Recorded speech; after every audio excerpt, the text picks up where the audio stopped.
probably hate the position that you're in. And to be brutally honest, it's your own fault. Your habits suck, your diet's trash, and you probably spend every night just scrolling on TikTok. Truth be told, I was the same way, so I'm really just talking to myself back then because I was doing everything wrong, yet wondering why I was going nowhere. But since cutting out these habits, my life has continuously gotten better, and so I'm making an effort to change my life in 30 days. So here's everything that I'm going to do. The first thing you have to do is align your priorities. What do you want to achieve? Now, 30 days is a lot, yet it's also not enough time. 30 days is the perfect amount of time to kickstart whatever you want to do, but it's not enough to see any crazy results. So that's the first thing you kind of have to realize. Things take time. You have to be patient, but just because you are patient doesn't mean that you could wait around and do absolutely nothing. That's how I was when I was younger. I thought that patience was the virtue. I thought that good things came to whoever was patient. Although that is very true, it's not for the reason that you might think. It doesn't mean that you could just come around and wait for good things to come just because you want and expect them to. You have to put in the time, you have to put in the work, and this is exactly what we're gonna do starting today. So most of my energy is going into productivity because this is what I'm lacking the most. There's a video from Casey Neistat. The only thing stopping you from your dream life is focus. So we're gonna align ourselves to have the focus that we need. And for me personally, the main thing that's stopping me from getting this focus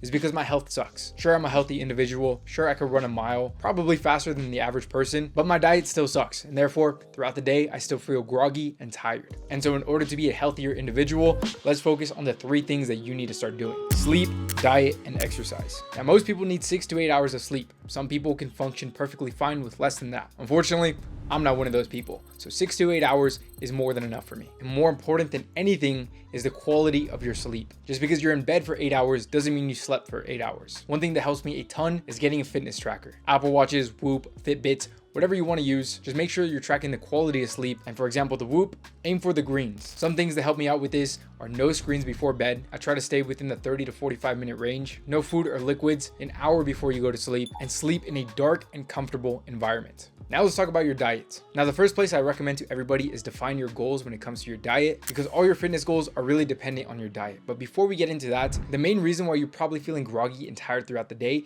is because the foods that you're eating are terrible. You're eating loads of processed foods, processed sugars, and a bunch of trans fats. So if you've never looked into micronutrients, now's the time to start. And speaking of which, a lot of what I'm going to be doing for the next 30 days, including focusing on my nutrition, which comes out to micro and macronutrients. This is all explained in my new ebook that I just dropped. This ebook is the 30-day guide to completely changing your life. It covers every tool and everything you need to know to elevate your lifestyle, making you the person that you want to become in your confidence, your fitness, and your social status, teaching you how to build relationships with other people, to network and truly take control of your own life, which is why this book is called The Happier, Healthier, and More Attractive in 30 Days. It takes a deep dive of the way that I look at things to build better habits, become happier, and more content with what I'm doing, and it's going to help you do the same exact thing. It's a quick read, and I genuinely advise you to read this at least once a week for the next 30 days, so you can remind yourself of what you need to be doing to truly stay on track of your goals and actually stick with them. And granted, this was me probably 90 days ago, that you set a goal, you completely missed the mark, and it's because you were not on top of the habits that are going to take you where you want to go. This book helps you do that. So it's linked right here in this video. If you can't find it, it's also going to be the first link in the description. I am truly excited for you to read this. This is hands down my best work so far, so I'm excited to see where you're at in 30 days. Our next main focus in my life is going to be cutting out bad habits. Just like the good habits are supposed to take you where you want to be, the bad habits are holding you back. This is what we call the law of accumulation. My biggest issue when I was younger was that I would spend maybe 2 hours working and I thought, wow, I did a great day's work. And I wanted all of this to accumulate, which obviously it does. But what most people fail to realize is the bad things accumulate just as fast, if not even faster. For the 2 hours that I spent working, I also spent 3 to 4 hours as soon as I woke up scrolling through TikTok and Instagram. Imagine if I replaced that with 4 hours on top of the 2 hours that I spent working. That would be 6 hours spent productively, which is more than enough, and that's going to accumulate 10 times better. So for every bad habit that you have, try to replace it with a good one. One of the best habits that's always helped me is journaling. And speaking of which, you need to start writing the best prompts. The book that I was talking about goes over the best prompts, but for example, start writing down your bad habits on a daily basis. So you could look back and start to truly think, was this worth it? And after some time, you're going to pick up on these, and instead of just waiting for the end of the night, you're going to catch yourself right then and there to make sure that you're not doing it again. So I've already written down the bad habits that I'm going to cut off for the next 30 days. Now, some of them are very personal, but some of them I'm more than happy to share with. One of the worst habits I have is putting too much of a focus on girls. And I know this is very relatable because this is human male behavior. You put an emphasis on females, and therefore you would want to do anything for a chance to hang out with somebody that you're interested in. And I'm slowly starting to get better. Mostly when I was 19 years old, I spent so much time, money, and energy with trying to hang out with girls that I thought were just so attractive. Start to realize how much time, money, and energy you're wasting, especially for a girl that you're probably not even going to talk to in a week, 2 weeks, or even a month. Now, if you're going for the long-lasting relationship, then by all means, if it's making you happy, then go for it. But if you're trying to live this playboy lifestyle, then it is a waste of time, and that's when it becomes a bad habit. I recently turned 21, and so what do you know?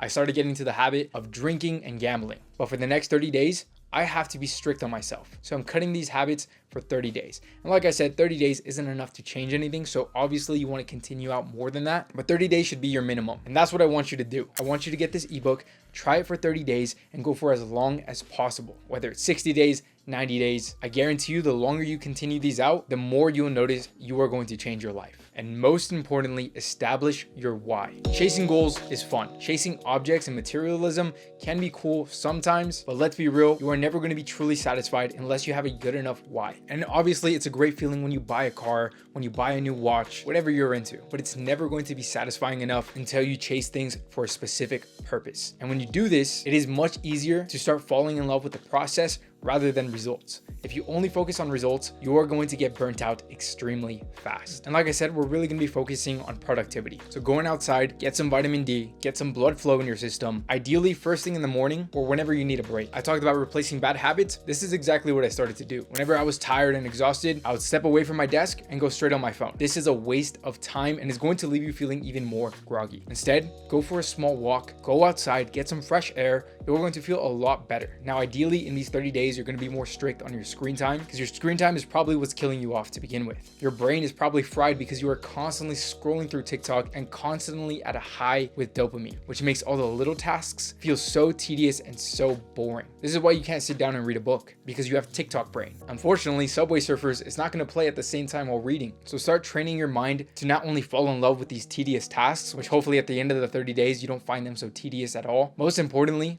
reset your brain to feel like you don't constantly need insane amounts of stimulus and dopamine just to get through the day. So for 30 days, go on Do Not Disturb, delete social media just from your phone. You don't have to delete your account. And if you're thinking, I do social media for a living, obviously I do as well. So I keep it on my computer and only use it for DMs.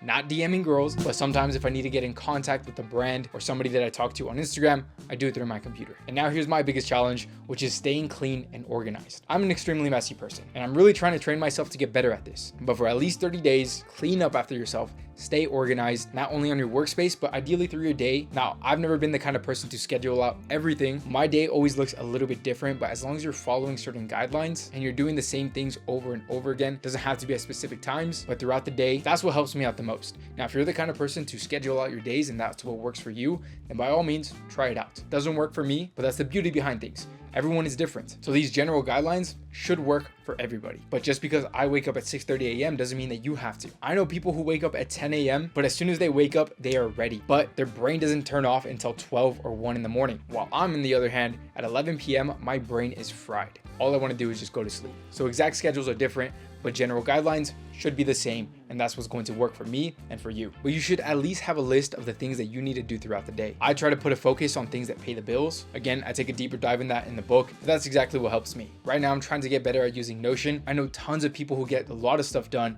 who are a lot more productive through this app, so that's what I'm trying to use. If you're the kind of person to write things down, then by all means, do that instead. And another thing is jot down your ideas. I heard a quote the other day that really put things in perspective. The place that has the most $1 million ideas is the graveyard, because there are so many people who have great ideas, but because they never acted on anything, they didn't get anything. So jot down your ideas and start actually acting on them and do the right things every single day. That is how you are truly going to change your life. And like I said, I am very excited to see how far you will go in as little as 30 days. And if you are under 18 and you want to know everything that I wish I knew before turning 18, here's a video that's going to show you exactly that.